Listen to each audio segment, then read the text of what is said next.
Coucou à tous, j'espère que vous êtes en pleine forme aujourd'hui. Alors pour la petite vidéo du jour, j'aimerais vous parler un peu d'amour. L'amour bien sûr qu'on vit dans les relations de couple, dans les relations amoureuses, mais pas seulement, ça va aussi toucher tout ce qui est d'ordre affectif au niveau des liens familiaux et autres. Le truc c'est que dans la société dans laquelle on vit, on a tendance à dire à l'autre, «Je t'aime, mais j'arrêterai de t'aimer si tu ne te comportes pas de telle ou telle manière». On cherche en fait à imposer à l'autre, un certain type de fonctionnement, celui qui nous convient à nous et sans forcément aller respecter, la manière d'être de l'autre et le prendre tel qu'il est. On a tendance aussi, à dire à l'autre, ben: «Je t'aime et je veux que tu sois comme ça, comme ça, comme ça et comme ça», ou alors on essaie de le faire changer aussi bien physiquement que moralement ou pour tout ce qui est possible de changer, au niveau d'un caractère ou autre et finalement on est dans une forme, ben, d'amour conditionnel, hein, où on ne n'accepte pas l'autre tel qu'il est, mais où quelque part, on peut se demander de qui est-on réellement amoureux? Est-ce qu'on est vraiment amoureux de la personne qui est en face de nous? Ou est-ce que finalement on est amoureux de l'image qu'on a projetée sur l'autre, ce qu'on a imaginé à son sujet ou ce qu'on voudrait qu'il soit? Une espèce d'idéal qu'on a tissé, qu'on a projeté sur l'autre, sans vraiment prendre le temps de découvrir l'autre tel qu'il est vraiment et de voir si ça nous convient ou pas. Alors quand on est dans ce type de fonctionnement-là, ça s'appelle pas vraiment de l'amour, mais c'est plutôt de l'attachement. Parce qu'on voudrait que ce soit cette personne qui est là en face de nous, qui rentre dans le moule de nos attentes, de nos espérances. On voudrait modeler l'autre, le façonner, en fonction de nos aspirations à nous, mais sans tenir réellement compte de l'autre. Hem, à mon sens, l'amour vrai, c'est celui qui rend l'autre libre, qui permet de dire à l'autre: «Je t'aime et je te prends comme tu es». Et finalement, si l'autre ne nous convient pas réellement tel qu'il est, si on cherche constamment à le faire changer, si on est constamment en train de se dire que l'autre devrait être comme ci, ne devrait pas être comme ça et ainsi de suite, bah, la question c'est de savoir est-ce qu'on est réellement avec la bonne personne? Si l'autre ne nous correspond pas, si, on se rend compte qu'en face de soi, la personne qui est là n'est pas vraiment cette personne qu'on attendait, c'est pas à l'autre de changer pour nous convenir et pour correspondre à nos attentes. À ce moment-là, c'est à nous de prendre une décision, c'est à nous de laisser l'autre partir, de lui dire, très honnêtement finalement que, bah,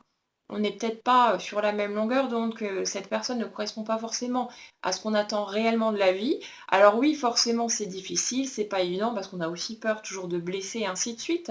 Mais,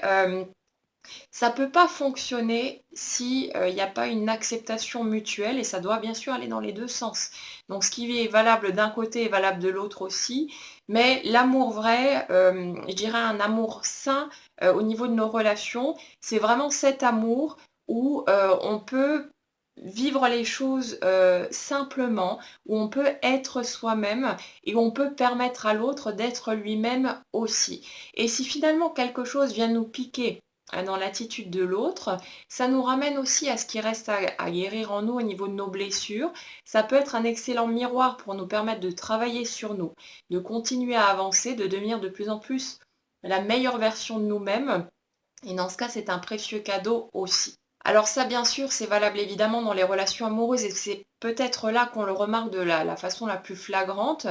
mais ça vaut aussi pour toutes les autres relations qu'on peut avoir avec un enfant, un conjoint, des amis et ainsi de suite. Parce que très souvent, on attend de l'autre qu'il change, on cherche à le modeler là aussi. On dit aussi à nos enfants: «Je t'aime, mais je veux que tu sois comme ça et comme ça et comme ça» et ça, encore une fois, ce n'est pas de l'amour, pas de l'amour inconditionnel en tout cas, c'est de l'attachement.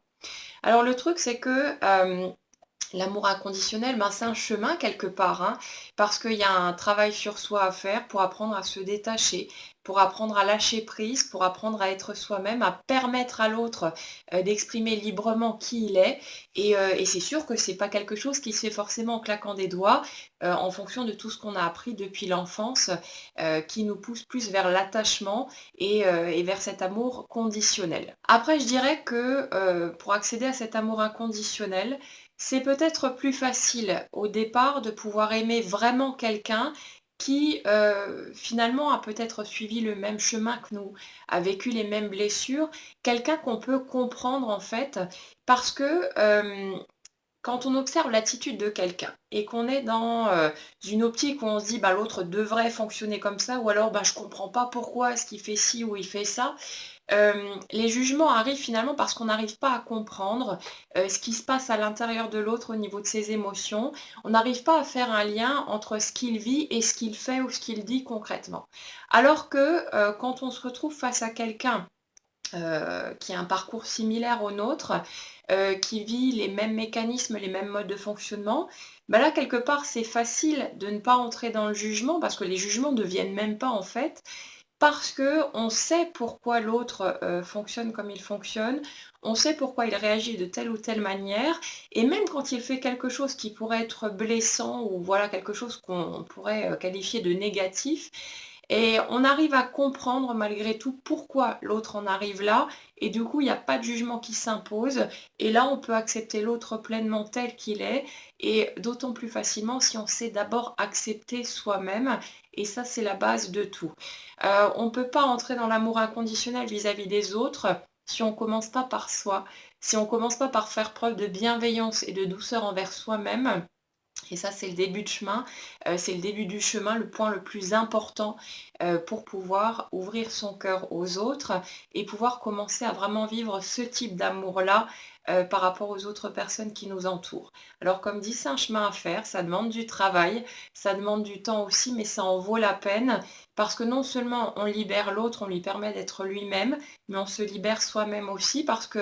être attaché à quelqu'un, être dans la résistance, à toujours vouloir le faire changer, vouloir le modeler selon ce qui correspond à nos aspirations, bah, c'est de la résistance intérieure, ça crée de la douleur aussi, et c'est pas ça qui rend heureux. Donc voilà, je vous laisse réfléchir tranquillement à tout ça, faire votre petit bonhomme de chemin. Comme d'habitude, ben, faites votre tri, prenez ce qui vous sert, prenez ce avec quoi vous vous sentez en harmonie, puis laissez le reste de côté, en tout cas pour le moment, et avancez simplement à votre rythme en respectant votre cheminement personnel et puis vos blessures, celles qui sont encore actives aussi. Plus vous allez être bienveillant envers vous-même et plus vite vous pourrez avancer vers la meilleure version de votre personne, de votre être. Et ça ira très bien comme ça aussi. Voilà, je vous souhaite une très très jolie journée à tous et puis je vous dis à bientôt.